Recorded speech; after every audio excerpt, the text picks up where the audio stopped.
नमस्कार, बहुत स्वागत है आपका डेली 24 भारत में। मैं हूं आपके साथ अनीता शर्मा। शुरुआत करते हैं उत्तर प्रदेश की बड़ी खबरों से। विश्व युवा कौशल दिवस 2026 पर व्यवसाय शिक्षा, कौशल विकास और उद्यमशीलता विभाग द्वारा राजधानी लखनऊ स्थित इंदिरा गांधी प्रतिष्ठान में राष्ट्रीय स्तर पर कार्यक्रम का आयोजन किया गया और इस दौरान मुख्यमंत्री योगी आदित्यनाथ ने उद्घाटन किया। और इस मौके पर सीएम योगी ने कहा कि देश की सबसे बड़ी आबादी वाले राज्य होने के नाते इस बात की खुशी होती है कि सबसे ज्यादा युवा फोर्स हमारे पास है और इस स्केल को स्किलिंग से जोड़कर हम यूपी को आगे बढ़ा रहे हैं। आज जो युवा है वो 2017 से पहले आप सब बच्चे थे और उस समय माता पिता अपने बच्चों को किसी भी अपशकुन से बचाते हैं, लेकिन उस समय की सरकार की सबसे बड़ी अपशकुन थी कि स्किल थी, ना स्कूल शिक्षा और ना ही ये सब कुछ नदारत था। इस दौरान मुख्यमंत्री योगी आदित्यनाथ ने विपक्ष पर तीखा हमला भी बोला है। क्या कुछ कहा है उन्होंने, चलिए आपको सुनवाते हैं। यूनेस्को ने इस वर्ष की जो विश्व युवा कौशल दिवस की थीम दी है वह दी है skill for a shared future, यानी साझा भविष्य के लिए कौशल। मित्रों, हम सबको याद रखना होगा कि भविष्य तभी साझा होता है जब अवसर साझा होते हैं, और अवसर तब साझा होते हैं जब उस सोच की कोई सरकार हो और देश की सबसे बड़ी आबादी का राज्य होने के नाते हमें इस बात पर गौरव की अनुभूति होती है कि देश के अंदर ही नहीं बल्कि दुनिया के अंदर सबसे ज्यादा युवा वर्कफोर्स हमारे। सदर कोतवाली क्षेत्र के नेहरूगढ़ देवगढ़ ओवरब्रिज के पास उस समय हड़कंप मच गया जब मारपीट में घायल बुजुर्ग महिला की इलाज के दौरान मौत हो गई। महिला की मौत के बाद से आक्रोशित परिजनों और स्थानीय लोगों ने न्याय की मांग को लेकर शव को देवगढ़ रोड पर रखकर जाम लगा दिया।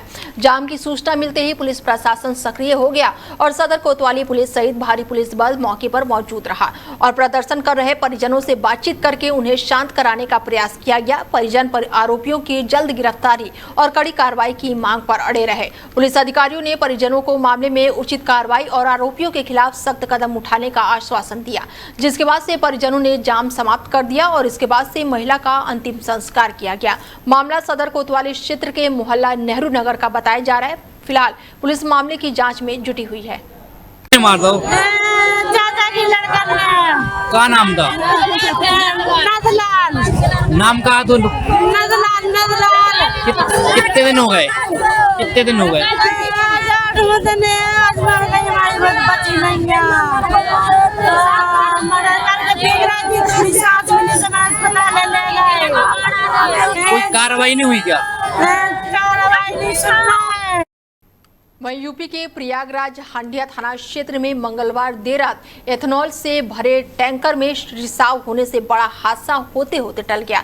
चालक की सतर्कता और समय रहते टैंकर को सुरक्षित जगह पर खड़ा कर देने से किसी बड़ी दुर्घटना को टाला जा सका। जानकारी के मुताबिक टैंकर संख्या UP 53HT 8998 मिर्जापुर से करीब 40,000 लीटर एथेनॉल लेकर प्रयागराज जा रहा था और टैंकर चालक अरुण कुमार गुप्ता निवासी ग्रामपाल अभय कचरा जो है वो मौके पर थे और ऐसे में अचानक टायर तेज धमाके के साथ फट पड़ा और टायर ब्लास्ट के बाद से टैंकर के टकरा गया था, जिसके बाद से टैंकर को एक चैम्बर में छेद हो गया और एथेनॉल का रिसाव हो गया। चालक के अनुसार टैंकर में 6 चैम्बर थे, जिसमें आगे की ओर से दूसरे नंबर के करीब 7,000 लीटर क्षमता वाले चैम्बर में लीकेज हुई और चालक ने कहा कि समय रहते कार्रवाई नहीं होने पर बड़ा हादसा हो सकता था। फिलहाल पुलिस और फायर ब्रिगेड की टीम मौके पर मौजूद रही और स्थिति पर नजर बनाए रखी है।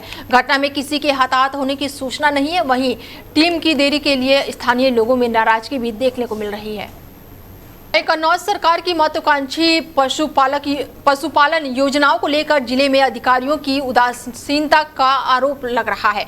ग्रामीणों का कहना है कि योजनाओं की जानकारी लेने के लिए उन्हें विभाग के चक्कर लगाने पड़ रहे हैं, लेकिन सही जानकारी नहीं मिल पा रही है। बताया जा रहा है कि दूर दराज क्षेत्रों से ग्रामीण पशुपालन विभाग पहुंचकर सरकारी योजनाओं की जानकारी लेने आते हैं, लेकिन कई बार उन्हें निराशा होकर वापस लौटना पड़ता है।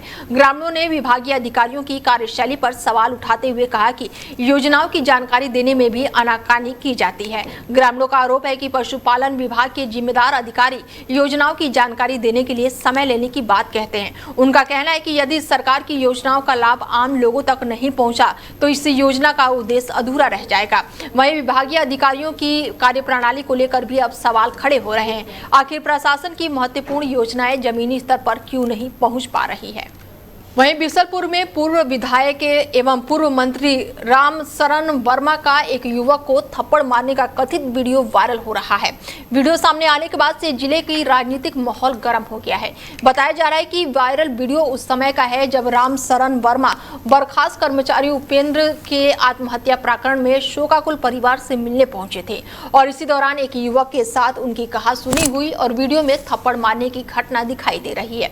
वीडियो वायरल होने के बाद से विपक्ष ने बीजेपी पर निशाना साधना शुरू कर दिया है। वहीं मामले में विधायक विवेक वर्मा ने सफाई देते हुए कहा कि संबंधित युवक नशे की हालत में था और उसके पूर्व विधायक के साथ अभद्र व्यवहार किया, जिसके बाद से ये घटना हुई है। फिलहाल वायरल वीडियो को लेकर जिले में चर्चाओं का दौर जारी है। हालांकि वीडियो की सत्यता और घटना से पूरे घटनाक्रम को लेकर आधिकारिक पुष्टि नहीं हुई है। वहीं हजारा पुलिस ने सुनसान मकानों को निशाना बनाकर चोरी की वारदात को अंजाम देने वाले गिरोह का पर्दाफाश किया है। पुलिस ने एक आरोपी को गिरफ्तार किया है, जबकि उसके बाल अपचारी साथी को भी पुलिस अभिरक्षक में लिया गया है। दोनों के कब्जे से चोरी की 51,300 रुपए की नकद भी बरामद की गई है। पुलिस के अनुसार आरोपी दिन के समय गाँव में घूमकर ऐसे मकानों की रेकी करते थे जहाँ लोग बाहर गए हो या फिर घर बंद हो। इसके बाद से रात के अंधेरे में उन्हीं मकानों को निशाना बनाकर नकदी और कीमती सामान चोरी कर लेते थे। पुलिस अधीक्षक सुकृति माधन मिश्रा के निर्देश और क्षेत्राधिकारी पूरनपुर के पर्यवेक्षण में चलाए जा रहे अभियान के तहत थाना हजारा पुलिस को ये बड़ी सफलता मिली है। मुखबिर की सूचना पर पुलिस टीम ने अशोकनगर जंगल तिराहे के पास घेराबंदी करके राहुल पुत्र कैलाश निवासी भरतपुर लक्ष्मण नगर थाना हजारा को गिरफ्तार किया है और उसके पास से एक बाल औपचारिक को भी हिरासत में लिया है। वहीं शहर कोतवाली क्षेत्र के नगला गोवर्धन भगवत रोड पर एक महिला पर जानलेवा हमला किए जाने का मामला सामने आया है। पीड़ित महिला ज्योति ने दबंग महिला सुनील यादव पर हमला करने का आरोप लगाया और पुलिस अधीक्षक से कार्रवाई की मांग की। पीड़िता का आरोप है कि सुनील यादव ने उसके साथ मारपीट करके उसे गंभीर रूप से घायल कर दिया है और हमले के बाद से वो ट्रेन की पटरी के पास पड़ी मिली और इस घटना से जुड़ा एक वीडियो भी वायरल हो रहा है। बताया जा रहा है कि पीड़ित महिला ज्योति ई रिक्शा चलाकर अपने परिवार का पालन पोषण करती है। घटना के बाद से उसने एसपी कार्यालय पहुंचकर आरोपी महिला के खिलाफ कार्रवाई की बात कही है और ऐसे में पूरे प्रकरण की जाँच करके दोषियों के खिलाफ कार्रवाई की मांग की गई है। पुलिस मामले की जांच में जुटी। ज्योति नाम है। कहाँ रहती हैं आप? गोवर्धन नगला में। थाना कोतवाली पड़ता है मेरा। क्या घटना हुई आपके साथ? कुछ नहीं, एक सुनीला नाम की यादव नाम की औरत है। मैं दूसरी की बातें कर रही थी, उसने मुझे डार की बहुत मारा। मेरे फोन में वीडियो भी है उसकी। आज क्या हुआ आपके साथ? आज ये हुआ, ओमनी आई, उसने उनके पता नहीं यार थे कौन थे ये कि तुमने सुनीला को क्यों गाली दी है, हम तुम्हें छोड़ेंगे नहीं जान से, ना तुम्हारे बच्चों को ना तुम्हें मार देंगे जान से। लेकिन में क्या मार दिया? क्या मारा? ये नहीं पता उन्होंने क्या मारा मेरे घर। तो कौन लोग थे, कहाँ पर आए थे? ये अपने फाटक से तोड़ा पीछे से। पुलिस में शिकायत की आपने? की थी, यहाँ पे भी एप्लीकेशन देने आए थे लेकिन यहाँ पे भी मेरी कोई सुनवाई नहीं हुई। मैंने कोतवाली भी फोन किया था लेकिन वहाँ से भी मेरी कोई सुनवाई नहीं। खबर यूपी के रामपुर से है, जहां पर टांडा क्षेत्र में बैंक खाते से जुड़ी हैरान कर देने वाली शिकायत सामने आई है। एक मृतक के एसबीआई खाते से कथित रूप से लाखों रुपए की निकासी किए जाने का आरोप लगाया गया है। पीड़ित ने आरोप लगाया कि मृतक के जीवित रहते खाते से 17,48,000 रुपए निकाले गए हैं, जबकि मौत के बाद से 21,000 रुपए निकाल लिए गए हैं। टांडा निवासी मोहम्मद अली पुत्र रियाज अली ने भारतीय स्टेट बैंक टांडा शाखा के तत्कालीन शाखा प्रबंधन की शिकायत पत्र देकर एसबीआई टांडा में संचालक सलीम अहमद पर गंभीर आरोप लगाए हैं और ऐसे में शिकायत में कहा गया है कि बैंक खाते से संबंधित धनराशि में कथित रूप से धोखाधड़ी करके गबन किया गया है। मामले को लेकर पीड़ित ने एसपी रामपुर को भी प्रार्थना पत्र देकर एफआईआर दर्ज कराने और निष्पक्ष जांच की मांग की है। एसपी ने जांच सीओ टांडा को सौंपी है। वहीं बैंक प्रबंधन ने भी मामले की जानकारी उच्च अधिकारियों को दी है और उचित कार्रवाई का आश्वासन दिया है। फिलहाल पुलिस और बैंक स्तर पर मामले की जाँच की जा रही है। जाँच के बाद ही आरोपों की वास्तविक स्थिति स्पष्ट हो सकेगी। मेरा नाम इफ्तिखार है, मोहम्मद इफ्तिखार है। ये मेरे बहनोई का मामला है और उनका 17,48,000 रुपया बैंक में पड़ा था। उन्होंने अपनी जमीन बेची थी वो हज पे जाना चाहते थे, हज पे जाने का इरादा था उनका और उन्होंने दरखास्त भी दे रखी थी। और उनको जब पता चला कि भाई हमारे पैसे जब बैंक में दरखास्त चेक कराने गए बच्चे, तो मरने के बाद तो उन्हें पता चला कि बैंक में तो 34 रुपए कुल। जब उसकी जांच करी, हमने स्टेटमेंट निकलवाया तो स्टेटमेंट में जो साइबर कैफे वाला है उसने सारे अपने खातों में पैसे ट्रांसफर कर दिया, अपनी बहन के नाम में, भाई के नाम में, उसमें करा। हमें कुछ पता ही नहीं। अब हमने अब उचित कार्रवाई के लिए कप्तान साहब के पास गए, कप्तान साहब ने सीओ साहब को जांच लिख दी है, अब उसकी जांच हो रही है। अब हम बैंक मैनेजर से कह रहे हैं, कोतवाल साहब ने ये कहा कि आप बैंक में तो हम जब FIR लिखेंगे, तो उनके भाई ऐसा हम नहीं लिखेंगे। हमने मैनेजर साहब से कहा, तो इन्होंने ये कहा कि हम अपने उच्च अधिकारियों को भेज रहे हैं। घटना को अंजाम दिया गया है टांडा SBI स्टेट बैंक के अंदर।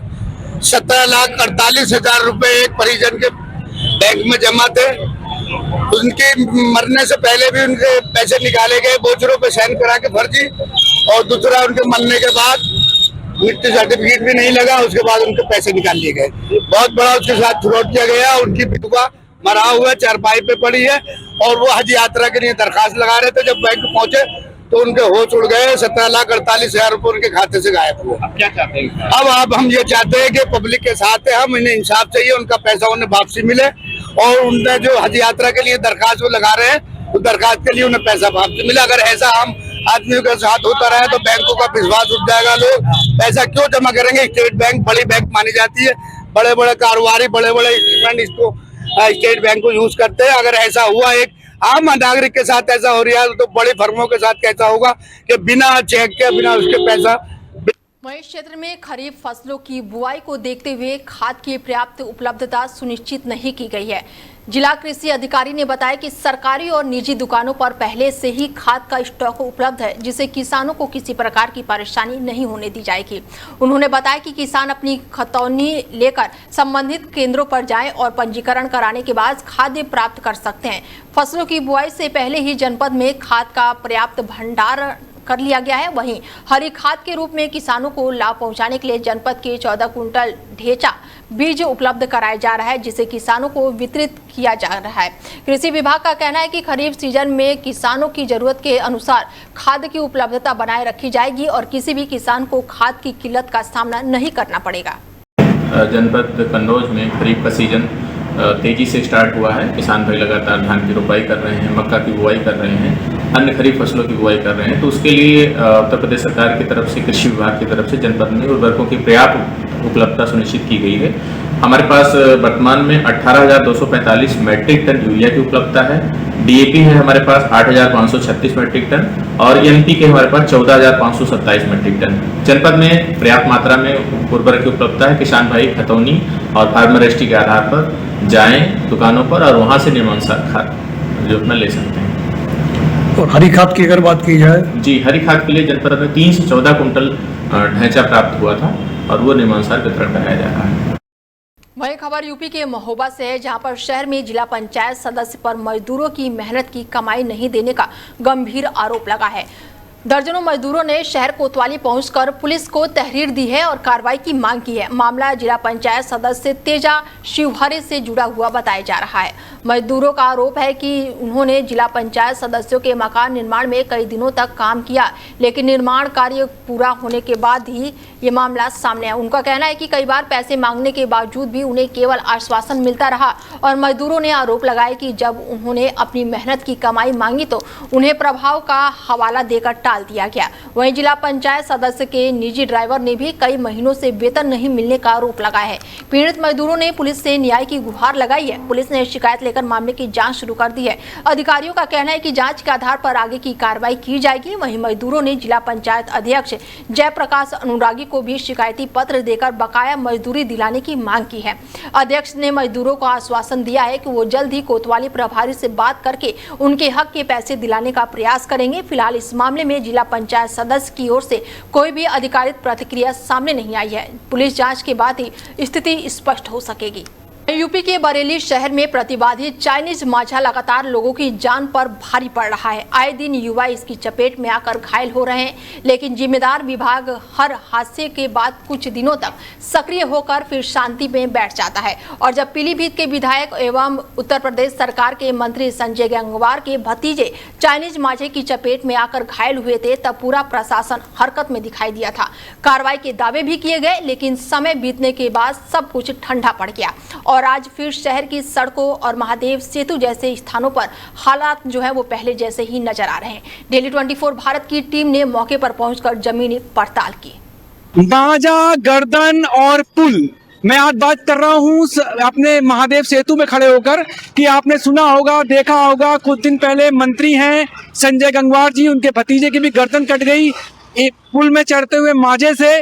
और मांझे की रोकथाम के लिए सरकार को कोई बहुत बड़ा कदम नहीं उठाना है प्रशासन को। ये देखिए, इसके ऊपर मैं अपने साथी से कहूँगा दिखाएं, एक खंबा इधर है और एक खंबा इधर है।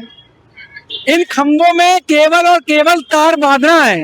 अगर इन खंबों में तार बच जाएंगे तो जिंदगियां बच जाएंगी। हम खबर बना रहे थे, इसी बीच हमारे पास दो भाई रुके हुए हैं और इन्होंने जब हमसे पूछा तो हमने सारी बात बताई। तो क्या आप भी मांझे के शिकार हो चुके हैं? मैं मांझे का शिकार हो चुका हूँ। अभी निकल के जा रहा था मैं, तो ये लगी है, देखो ये निकल करके ये दाल पड़ रहा है, कहता है लील पड़ी हुई है। ठीक है, मांझा लग के गया है बड़ा तेजाई से।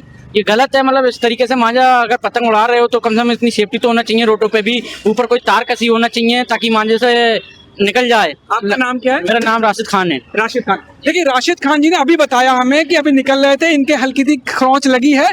प्रशासन को इसको देखना चाहिए, केवल मंत्रियों के भतीजों को अगर चोट लगे तो नहीं। देखिए, हम आए हैं सामजगंज में, जहां मांझा बिकता भी है, मांझा बनता भी है। और अभी देखिए, चरखी पर बड़े भाई जो हमारे हैं चरखी पर सद्दी लगा रहे हैं। सद्दी कहते हैं ना इसको? सद्दी। अच्छा, आपका क्या नाम है? मेरा नाम है इनाम अली।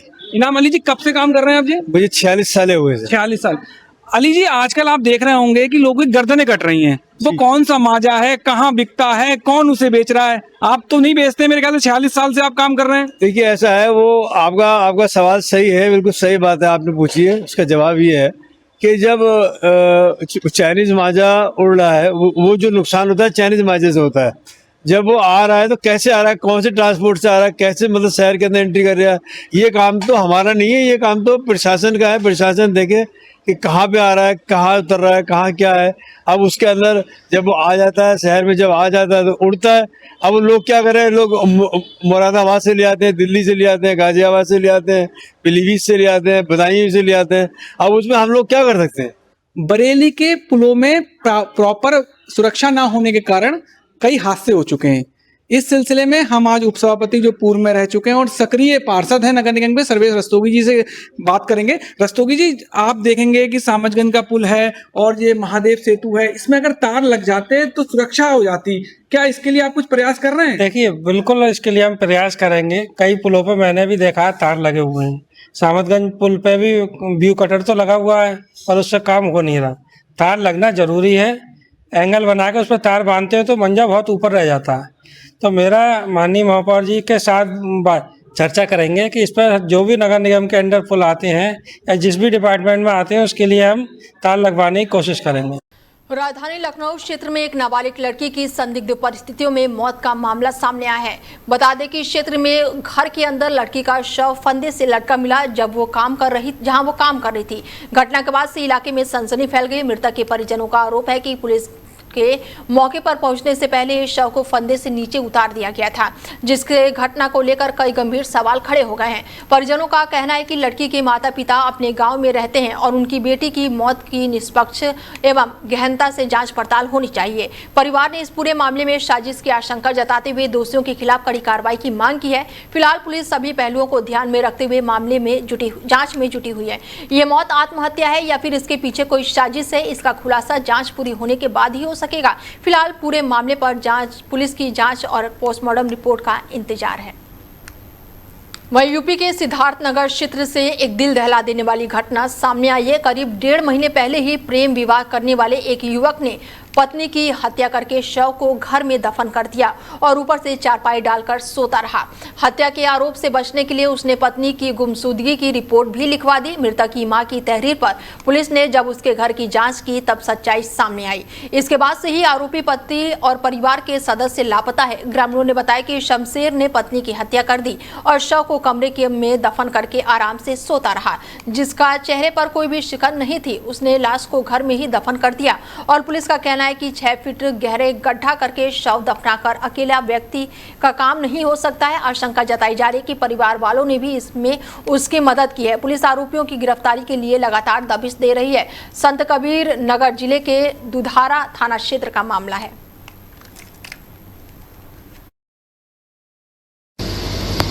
आज थाना डुमरियागंज पर श्रीमती सफीदुन्निसा निवासी 10वां थाना दुधारा जनपद संत कबीर नगर ने सूचना दिया कि मैं अपनी लड़की मफीदुन्निसा की शादी 1/6/2026 को शमशेर अहमद निवासी चकमझारी थाना डुमरियागंज जनपद सिद्धार्थनगर के साथ किया था। शादी के बाद से ससुराल के लोग दहेज की मांग को लेकर के हमारी लड़की को मारते पीटते प्रताड़ित करते थे। आज सूचना मिली कि उन लोगों ने दहेज की मांग को लेकर के मेरी लड़की को मार पीट कर हत्या कर दिए हैं और उसके शव को मकान के अंदर दफना दिए हैं। बादिनी श्रीमती सफीदुन्निसा के प्रार्थना पत्र पर समुचित धाराओं में अभियोग पंजीकृत किया गया है और प्रभारी निरीक्षक डुमरियागंज के साथ घटना स्थल का निरीक्षण किया गया है। मौके पे फील्ड यूनिट की टीम भी आ गई है। मजिस्ट्रेट की उपस्थिति में शव को खुदवाकर निकलवाया गया है और आवश्यक विधिक कार्रवाई की जा रही है। मुकदमे में नामजद अभियुक्त शमशेर अली, हसीबुल्लाह और खुशबू निशा को हिरासत में लेकर पूछताछ कर आवश्यक विधि। फिलहाल बुलेटिन में मेरे साथ इतना ही। दीजिए इजाजत। नमस्कार।